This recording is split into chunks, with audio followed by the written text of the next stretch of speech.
Hello my friends, this is Paul and welcome to A Common Touch of Fantasy, and today we are doing the June wrap-up and we are also doing what my plans are for the month of July. Okay, first off, all these books that I'm going to mention, I will have a video review and I also will have a written review on my website at commontouchoffantasy.com.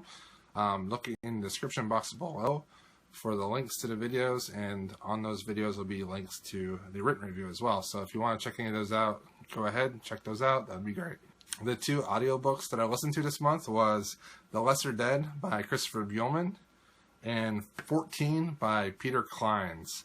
The Lesser Dead by Peter Buehlman I gave a 4. I really enjoyed that audiobook quite a bit. The narrator was fantastic. It was narrated by the author and he did a spectacular job. It is a horror story about vampires living in the 1970s. And these vampires are not the super nice vampires. These vampires actually suck the blood from people. And it was just a fun book. I really enjoyed it. The main character is very snarky, very insolent. He is very sarcastic, and I just absolutely loved him.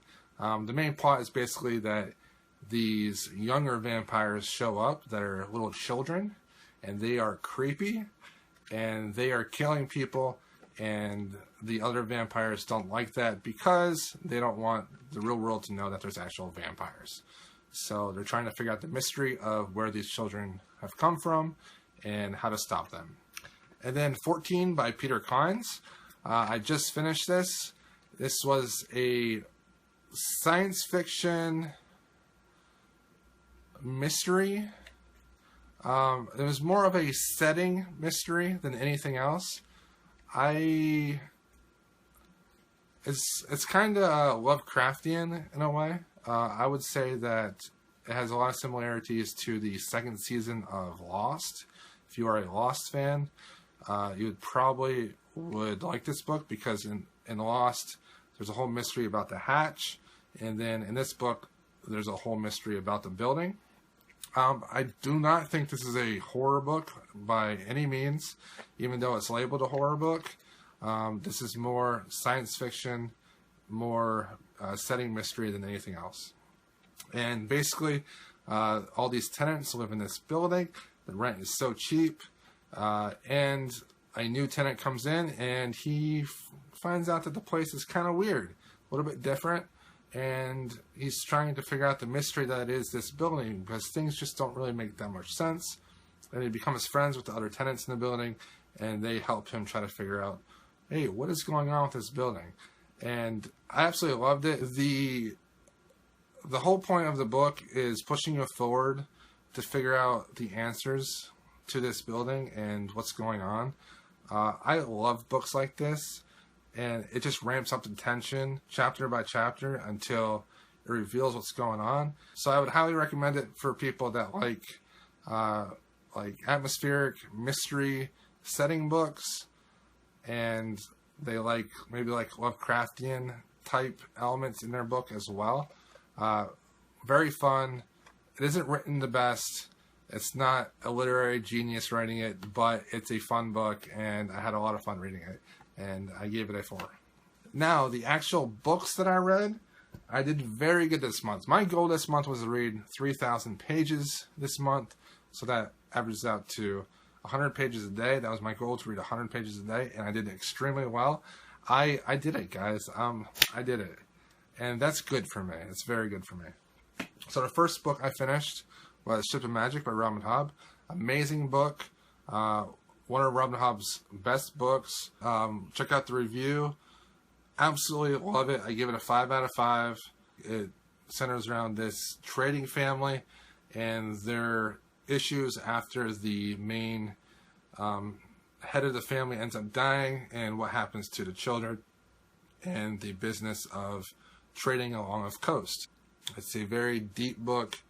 The dialogue is extremely detailed. The book is extremely detailed, and the characters are the best that I've read in fantasy so far. Robin Hobb writes characters amazing, and I highly recommend this book in the series. Then I read The Hero of Ages by Brandon Sanderson. I had my doubts going into this because The Well of Ascension was just okay for me. Absolutely loved this. Check out my review on this. I wrote a review about how Sanderson goes about pre-writing his books and how that creates a book that is highly amazing. So you felt the tone of the book really, and the mood of the book really change to push you towards the end, find all these answers to all these questions, and absolutely loved it. I give it a 5 out of 5. Around that time, I ended up taking a break from SFF because my brain just felt like it was exploding from all the fantasy and science fiction, and read Of Mice and Men by John Steinbeck. One of my favorite books of all time. Extremely short. Absolutely love this. Reread this. I liked it in high school. I like it even more now. Some of the elements that I missed in high school I now picked up, and I think it is just an amazing book that I highly recommend. If you are new to classics, if you're new to Steinbeck, I highly recommend this. Give it a 5 out of 5. During June, I did a read-along for Dune and June by Frank Herbert. Dune was an okay book. I really enjoyed the setting, the world building, and I enjoyed the plot, but the writing style was a little bit dated for me. The use of language that he used was just awkward, and I did not care for all the mysticism and all the abilities to see the future and all of that stuff, but the actual sci-fi elements was fantastic, and I recommend that everyone read this, even though I didn't really care for it a whole ton. I mean, I did like it. I gave it a 3 out of 5, but it's not the perfect book that I thought it might be. So many people say how great it is, and I think it's just me reading this book when I'm older after I've read other books and the date of the book. If I would have read this book maybe when I was like 13 or 14, I probably would have thought this was the greatest book ever. But I read this when I'm 33, and that happens. But I'm happy that I read one of the sci-fi classics. And then I read Station 11 by Emily St. John Mandel. I gave this a 4 out of 5. Love this book. This is more of a literary book than a science fiction book. This is a very introspective book. You get out of this book what you want to get out of it. The themes that this book present to you, you have to figure it out for yourself. And sometimes it's nice to have a book that you kind of interpret for yourself. And I really enjoyed that about this book. It basically is a story about a post-apocalyptic world where a pandemic, a virus wiped out the majority of the world, and we follow a smattering group of people at different locations. We follow them in the post-apocalyptic world, and we also follow them in the pre-apocalyptic world, and it compares and contrasts what their life was before the virus outbreak and then what their life is now. This book, even though it's a dystopian-ish type book, I found this book to be very hopeful. I found this book to have a lot of themes that were positive, and I highly recommend it. 100 pages a day is around my level of amount that I want to be reading, and I don't want to read any more than that, and I don't really want to read less than that. That's like the perfect amount of reading for me. 100 pages a day of a book, and I think that is perfectly fine. So the audiobooks that I want to listen to in July, one is Royal Assassin by Roman Hobb, and the audiobook, I got this from the library, and in a moment you're going to find out why I have both the book and the audiobook. And also I'm going to get The Fold by Peter Clines. It's kind of related to 14, and I really liked 14, and I think Peter Clines is an interesting author, and I want to check out. I am currently reading Mad Ship by Roman Hobb. This is the second book in the Lab Traders series. I'm about 120 pages into this, and it's absolutely wonderful. Just as good as the first book, if not better. And I'm looking forward to reading this more in this first week of July and these last couple days of June. I am also rereading Royal Assassin. I read this back when I was a teenager, and I'm rereading Royal Assassin. Also, I have the audiobook as a pairing with this book so that I can listen to the audiobook and also read it to make it go quicker. I'm also reading Jonathan Strange and Mr. Norrell by Susanna Clarke. I should mention that I'm doing a buddy read with Jonathan Strange and Mr. Norrell, and I'm also doing a buddy read with Mad Ship. Some amazing people invited me to read with them, so I am doing those buddy reads with them.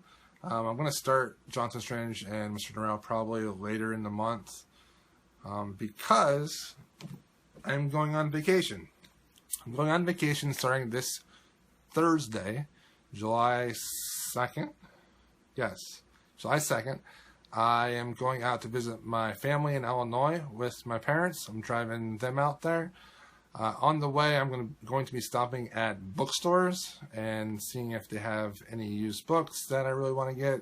I have a list of books that I want to grab, and it's going to be a lot of fun. I know of two main bookstores that I really want to stop at. One's in Maryland and the other one's in Illinois when I get to Illinois. So I'm really looking forward to that. And that's why I'm listening to the audiobook and reading the book of Royal Assassin, because, you know, driving in the car, I'll be able to listen to the audiobook quite a bit, and also I'll be able to read it once I get there. And I'm going to be finishing Mad Ship, of course, probably on vacation as well. And yeah, it should be a lot of fun. I think Robin Hobb's a pretty good author to take on vacation. Great writing, great characters, and kind of a relaxing read. So I'm looking forward to that very much. I'm looking forward to finding some awesome books when I go to the used bookstores. I'm looking forward to finding something that I don't usually read, and that should be a lot of fun. So during this time when I'm on vacation, there will be no new videos from me for 2 weeks.